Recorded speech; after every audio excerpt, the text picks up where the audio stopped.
ನಮಸ್ಕಾರ ಎಲ್ರಿಗೂ. ಲವ್ಲಿ ಇವತ್ತು 25 ದಿವಸ ಪೂರೈಸಿದೆ.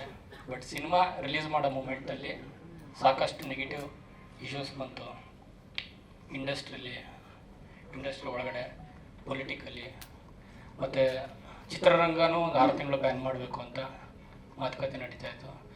ಸೊ ಅದನ್ನೆಲ್ಲ ಫೇಸ್ ಮಾಡಿ ರಿಲೀಸ್ ಮಾಡೋದು. ನಾವು ಒಂದು ಕಂಟೆಂಟ್ನ ಸೋಷಿಯಲ್ ಪೇಜಸಲ್ಲಿ ಹಾಕಿದ್ರೆ ವಿತಿನ್ 1 ಅವರಲ್ಲಿ ವ್ಯಾನಿಷ್ ಆಗ್ಬಿಡೋದು. ಬೇರೆ ಬೇರೆ ಕಂಟೆಂಟ್ಗಳು ಅಷ್ಟು ಖುಷಿ ಆಗ್ತಾಯಿತ್ತು. ಸೊ ನಮ್ಮ ಸಿನಿಮಾನೇ ರೀಚ್ ಆಗ್ತಾ ಇರಲಿಲ್ಲ ಜನಕ್ಕೆ. ಸೊ ಈ ಸಂದರ್ಭದಲ್ಲಿ ಏನು ಹೇಳ್ಬೇಕಂದ್ರೆ, ನಮ್ಮ ಕೆ ಮಂಜು ಸರ್ ಒಂದು ಮಾತು ಹೇಳ್ತಾರೆ. 1800 ಸಿಂಗಲ್ ಸ್ಕ್ರೀನ್ ಥಿಯೇಟ್ರ್ ಇತ್ತಂತೆ ಕರ್ನಾಟಕದಲ್ಲಿ. ಅದು 1400 ಆಯಿತು, ಆಮೇಲೆ 1200 ಆಯಿತು, ಇವಾಗ 600 ಆಯಿತು, ಇವಾಗ 80 ಥಿಯೇಟ್ರ್ ನೋಡೋದಾಕೋರೆ 900 ಐತೆ.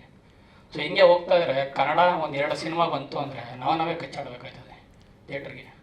ಅಂಥ ಪರಿಸ್ಥಿತಿ ಐತೆ. ಸರಿ ಆಯ್ತಪ್ಪ ಅಂತ ಥಿಯೇಟ್ರ್ ಅವ್ರ ಹತ್ರ ಹೋಗಿ ಏನಕ್ಕೆ ತೆಗ್ದಿಲ್ಲ ಅಂತ ಕೇಳಿದ್ರೆ ಸಿನಿಮಾ ಇಲ್ಲ ಅಂತಾರೆ. ಸರಿ ನಮ್ಮ ಸಿನಿಮಾ ಕೊಡ್ತೀವಿ ಓಪನ್ ಮಾಡಿ ಅಂದರೆ, ಸರ್ ಸ್ಟಾರ್ಗಳ ಸಿನಿಮಾ ಮಾತ್ರ ಓಪನ್ ಮಾಡ್ತೀವಿ, ಬೇರೆ ಲ್ಯಾಂಗ್ವೇಜ್ ಸಿನಿಮಾನ ಓಪನ್ ಮಾಡ್ತೀವಿ, ಯಾಕಂದರೆ ಆ ಸಿನಿಮಾಗೆ ಮಾತ್ರ ಕನ್ನಡ ಆಡಿಯನ್ಸು ಥಿಯೇಟ್ರಿಗೆ ಬರೋದು. ನಿಮ್ಮ ಸಿನಿಮಾ ಹಾಕಬೇಕು ಅಂದರೆ ರೆಂಟ್ ಕೊಡಿ ಅಂತ ಕೇಳ್ತಾರೆ. ಸೊ ಈ ಥರ ಪರಿಸ್ಥಿತಿ ಇದೆ. ನಮ್ಮ ಕನ್ನಡ ಆಡಿಯನ್ಸು ಕನ್ನಡ ಸಿನಿಮಾನ ಬಿಟ್ಟು ಬೇರೆ ಸಿನಿಮಾಗಳನ್ನ ಹೆಚ್ಚಾಗಿ ನೋಡ್ತಾರೆ. ಅವ್ರನ್ನ ನೋಡಬೇಡಿ ಅಂತ ಹೇಳೋದು ನಮಗೆ ಅಧಿಕಾರ ಇಲ್ಲ. ಸೊ ಎಂಟರ್ಟೈನ್ಮೆಂಟು ಅವ್ರಿಗೆ ಬಿಟ್ಟಿದ್ದು. ಒಂದು ಅನಿಮಲ್ ಅಂತ ಸಿನಿಮಾನ 10-12 ಕೋಟಿ ಬಿಸ್ನೆಸ್ ಆಗ್ತದೆ ಕರ್ನಾಟಕದಲ್ಲಿ. ಮಂಜು ಮೇಲ್ ಬಾಯ್ಸ್ ಆಗಿರ್ಬೋದು, ಆವೇಶಮ್ ಆಗಿರ್ಬೋದು, ಈ ಥರ ಸಾಕಷ್ಟು ಸಿನಿಮಾ ಇದೆ. ಅದೇ ರೀತಿ ಕನ್ನಡದಲ್ಲಿ ಒಳ್ಳೆ ಸಿನಿಮಾ ಬಂದಿದೆ, ಒಳ್ಳೆ ವಿಮರ್ಶೆ ಆಗಿದೆ, ಜನ ಇಷ್ಟಪಟ್ಟಿದ್ದಾರೆ. ಬಟ್ ಅಷ್ಟು ದೊಡ್ಡ ಮಟ್ಟದ ಅಚೀವ್ಮೆಂಟ್ ಸಿಕ್ಕಲ್ಲ ಅಲ್ಲಿ. ಸೊ ಶಾಕಾಹಾರಿ ಆಗಿರ್ಬೋದು, ಕೆರೆಬೇಟೆ ಆಗಿರ್ಬೋದು, like blink, lovely. So cinema family ಆಡಿಯನ್ಸ್ಗೆ ಅಂತ ಮಾಡೋದು, ಫ್ಯಾಮಿಲಿ ಆಡಿಯನ್ಸ್ನ ಟಚ್ ಮಾಡೋದು, ನೋಡಿದವರೆಲ್ಲರೂ ಖುಷಿ ಪಟ್ಟಿದ್ದಾರೆ. ಆದರೆ ಇಷ್ಟು ದೊಡ್ಡ ಮಟ್ಟದ ಸಕ್ಸಸ್ಸು ಬೇರೆ ಭಾಷೆ ಸಿನಿಮಾಗೆ ಸಿಗೋಂಥದ್ದು ಕನ್ನಡ ಇಂಡಸ್ಟ್ರಿಯಲ್ಲಿ ಕನ್ನಡ ಸಿನಿಮಾಗಳಿಗೆ ಸಿಗ್ತಾ ಇಲ್ಲ. ಸೊ ಅದು ಯಾಕೆ ಅಂತ ಯೋಚನೆ ಮಾಡಿದ್ರೆ, ಇದು ಒಬ್ಬರಿಂದ ಬದಲಾವಣೆ ಮಾಡೋಕ್ಕಾಗಲ್ಲ. ಒಬ್ಬ ನಿರ್ಮಾಪಕನಿಂದಾಗಲಿ, ನಿರ್ದೇಶಕನಿಂದಾಗಲಿ, ಕಲಾವಿದನಿಂದಾಗಲಿ ಇದು ಚೇಂಜ್ ಮಾಡೋಕ್ಕಾಗಲ್ಲ. ಪ್ರೊಡ್ಯೂಸರಿಂದ ಹಿಡಿದು RP ವರೆಗೂ ಒಂದು ಸಿನಿಮಾ, ಒಳ್ಳೆ ಸಿನಿಮಾ ಸಕ್ಸಸ್ಫುಲ್ ಆಗಬೇಕು ಅಂದರೆ ಎಲ್ಲರೂ ಅವರವರಂಥ ಪ್ಲ್ಯಾಟ್ಫಾರ್ಮಲ್ಲಿ ಬೆಸ್ಟ್ ಔಟ್ಪುಟ್ನ ಕೊಡಬೇಕು.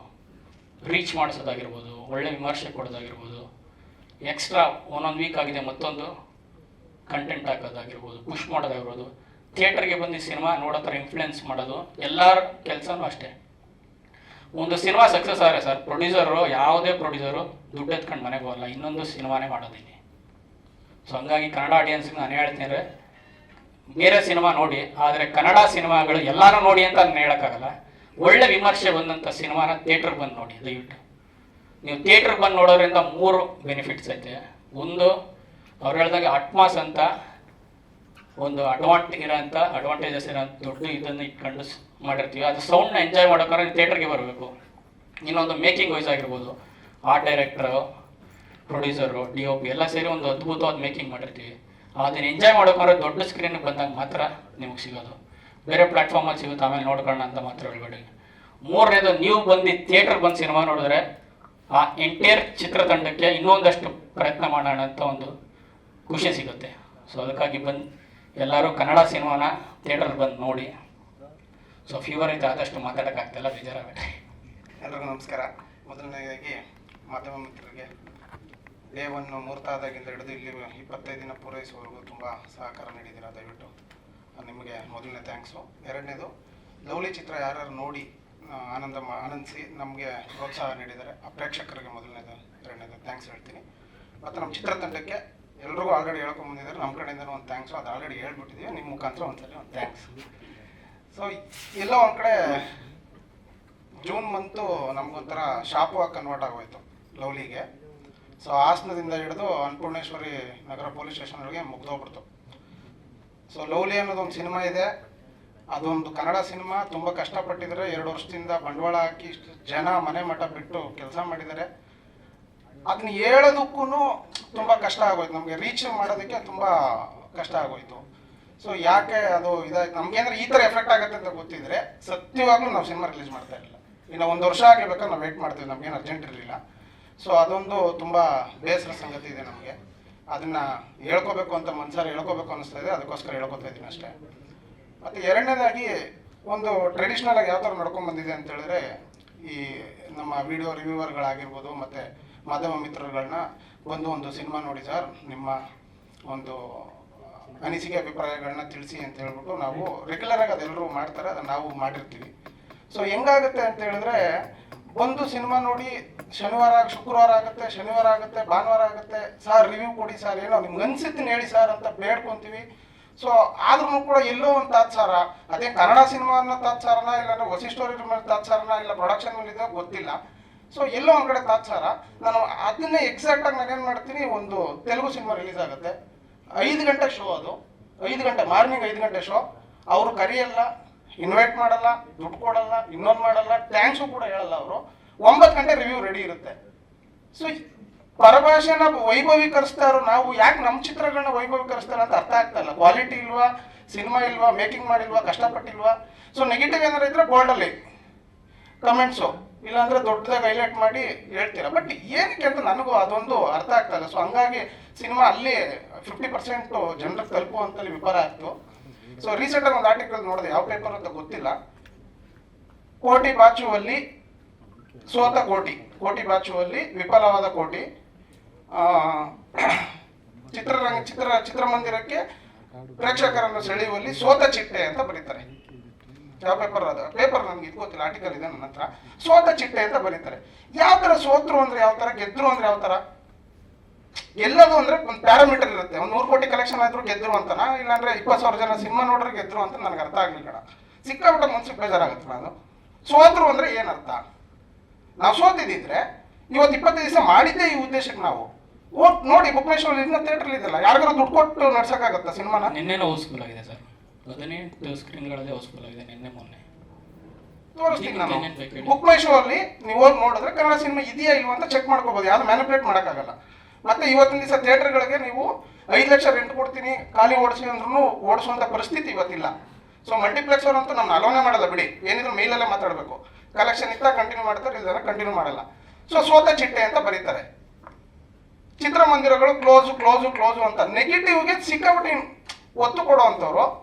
ಜೂನ್ 14ನೇ ತಾರೀಕು ಸಿನಿಮಾ ರಿಲೀಸ್ ಆಗುತ್ತೆ. ಕೋಟಿ, ಲವ್ಲಿ, ಚೆಫ್ ಆಫ್ ಚಿದಂಬರ ಮತ್ತು ಇನ್ನೊಂದು ಯಾವುದೋ ಸಿನಿಮಾಗಳು ರಿಲೀಸ್ ಆಗುತ್ತೆ. ಸರ್ ನೀವು ಡಿಸ್ಟ್ರಿಬ್ಯೂಟರ್ಗಳನ್ನ ಕೇಳಿ ತಿಳ್ಕೊಳ್ಳಿ, 70 ಚಿತ್ರಮಂದಿರ ಅವತ್ತು ಓಪನ್ ಆಗಿದೆ, ಇನ್ಕ್ಲೂಡಿಂಗ್ ಸಿದ್ಧಲಿಂಗೇಶ್ವರ ಆಗಿರ್ಬೋದು, ಬನ್ನೂರು ಥಿಯೇಟರ್ಗಾರ ಆಗಿರ್ಬೋದು, ಆ ಥರ 70 ಸಿಂಗಲ್ ಸ್ಕ್ರೀನ್ ಓಪನ್ ಆಗಿದೆ. ಇದನ್ನು ಗುರುತಿಸೋದೇ ಇಲ್ಲ, ಇದನ್ನು ಬರೆಯೋದೇ ಇಲ್ಲ. ಜನರಿಗೆ ಏನು ಗೊತ್ತಾ, ಚಿತ್ರರಂಗ ಮುಚ್ಚೋಯ್ತು. ನಾವೆಲ್ಲ ಏನು ಮಾಡ್ಬೇಕು ಸರ್? ಸಿನಿಮಾ ಮಾಡಿದೀವಲ್ವಾ, ಥಿಯೇಟರ್ಗೂ ತಂದಿದ್ದೀವಲ್ವಾ ಸರ್. ಡೇ 1 ನಾನು ಹೇಳ್ತಾ ಇದ್ದೀನಿ ಸರ್, ಮುಹೂರ್ತ ಮಾಡಿ ಒಂದು ಲೊಕೇಶನ್ ಹುಡುಕಿ ಸಿನಿಮಾದವರು ಅಂತ ಹೋದ್ರೇನೆ ಮನೆ ನಾಚೆ ನಡೀಲಿ ಫಸ್ಟು ಅಂತಾರೆ. ಈ ಥರ ಪರಿಸ್ಥಿತಿ ಇದೆ ಸರ್ ಇವತ್ತು. ಸಿಕ್ಕಾಪಟ್ಟೆ ಕಷ್ಟ ಇದೆ. ಒಂದು ಸಿನಿಮಾ ಮಾಡಿ, ಪ್ರಮೋಟ್ ಮಾಡಿ, ಅದನ್ನು ತಂದು ಜನರಿಗೆ ತಲುಪಿಸಿ ಥಿಯೇಟ್ರಲ್ಲಿದೆ ಬಂದು ನೋಡಿ ಅಂತ ಹೇಳೋದು ಭಾರಿ ಕಷ್ಟ ಇದೆ ಸಿನಿಮಾ ಮಾಡೋದು. ಬಟ್ ಈ ಥರದ್ದೆಲ್ಲ ನನಗೆ ತುಂಬ ಬೇಸರ ಸಂಗತಿಗಳಿದೆ. ಸೊ ಬೇರೆ ಸಿನಿಮಾನ ವೈಭವೀಕರಿಸ್ತೀವಲ್ವ ನಾವೇನು, 5 ಗಂಟೆ ಶೋ ನೋಡಿ 9 ಗಂಟೆಗೆ ಬಂದು ವೈಭವೀಕರಿಸ್ತೀವಲ್ಲ, ಅದು ನಮ್ಮ ಕೈ ವೈಭವೀಕರಿಸಿದ್ರೆ ನನ್ನ ಸಿನಿಮಾ ನಾನು ಹೇಳ್ತಾ ಇಲ್ಲ, ಕನ್ನಡ ಯಾವುದೇ ಸಿನಿಮಾ ಆಗಿರಲಿ ಅದೇ ಪಾರ್ಟಲ್ಲಿ ನಾವು ನೋಡಕ್ಕೆ ಹೋದರೆ ನಮ್ಮ ಜನ ಬರ್ತಾರೆ ಸರ್ ಥಿಯೇಟ್ರಿಗೆ. ಜನಕ್ಕೆ ಥಿಯೇಟ್ರಲ್ಲಿ ಸಿನಿಮಾ ಇದೆ ಅಂತ ತಲುಪಿಸೋದಕ್ಕೆ ಕೆಲವು ಮಾಧ್ಯಮಗಳಿದೆ. ಸೋಷಿಯಲ್ ಮೀಡಿಯಾ ಆಗಿರ್ಬೋದು, ಯೂಟ್ಯೂಬ್ ಆಗಿರ್ಬೋದು, ನಮ್ಮ ವಾಲ್ ಪೋಸ್ಟರ್ಗಳಾಗಿರ್ಬೋದು, ಆಟೋ, KSRTC, ಟ್ಯಾಬ್ಲೋ, ಹೋರ್ಡಿಂಗ್ ಅಂತ 1000 ಇದೆ. ಬಟ್ ಪ್ರಮುಖವಾಗಿರೋದು ಸೋಷಿಯಲ್ ಮೀಡಿಯಾ. ಸೊ ಇದೆರಡರಲ್ಲಿ ಪರಭಾಷೆ ಕೊಡ್ತಾ ಇರ್ತಕ್ಕಂಥ ಪ್ರಿಫರೆನ್ಸ್ನ ನಮಗೆ ಕೊಡ್ತಾ ಇಲ್ಲ ಅನ್ನೋದು ನನ್ನ ಒಂದು ಅಭಿಪ್ರಾಯ. ತುಂಬ ನೋವಿದೆ ಅದು ನನಗೆ. ಸೊ ಅದು ಆ ಒಂದು ಮಟ್ಟದಲ್ಲಿ ಅದನ್ನು ನೋಡಬೇಕಾಗುತ್ತೆ. ಜನ ಥಿಯೇಟ್ರ್ ಬರಲ್ಲ ಅನ್ನೋದೆಲ್ಲ ಸುಳ್ಳು ಸರ್. ಜನ ಥಿಯೇಟ್ರ್ ಬರಲ್ಲ ಅನ್ನೋದಾಗಿದ್ರೆ ಈ ಬೇರೆ ಸಿನಿಮಾಗಳು ಹೆಂಗೆ ಸರ್ ಓಡಾಡೋದು? 10-12 ಕೋಟಿ ಹಿಂಗೆ ಕಲೆಕ್ಷನ್ ಆಗ್ತಾಯಿದೆ ಕರ್ನಾಟಕದಲ್ಲಿ. ಕನ್ನಡ ಜನ ಬಿಟ್ಟು ಬೇರೆ ಯಾರು ನೋಡ್ತಾವ್ರಿ? ಬರೀ ಸ್ಟಾರ್ಗಳಿಂದ ಕನ್ನಡ ಇಂಡಸ್ಟ್ರಿ ಡೆವಲಪ್ ಆಗುತ್ತೆ ನಡೀತಾ ಇದೆ ಅನ್ನೋ ಸುಳ್ಳು. ಅವರು ನಮ್ಮ ಚಿತ್ರರಂಗನ ಕನ್ನಡ ಇಂಡಸ್ಟ್ರಿನ ದೊಡ್ಡ ಮಟ್ಟಕ್ಕೆ ತೋರಿಸಿದ್ದಾರೆ, ಎಂಟೈರ್ ಮಾರ್ಕೆಟ್ ಮಾಡಿದ್ದಾರೆ ಇಂಡಿಯಾದಲ್ಲಿ. ಹೆಮ್ಮೆ ಇದೆ ಅವ್ರ ಮೇಲೆ.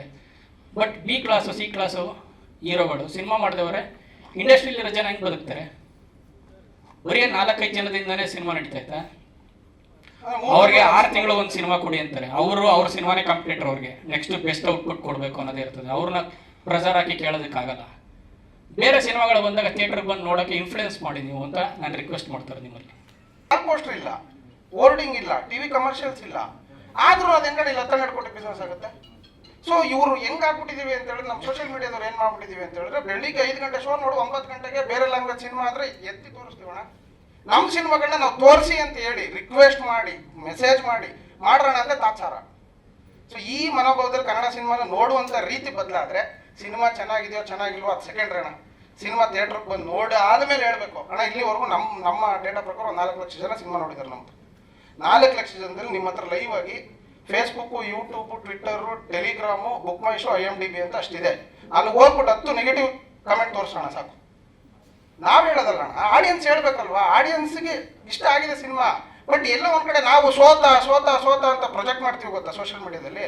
ಅದು ತಪ್ಪು.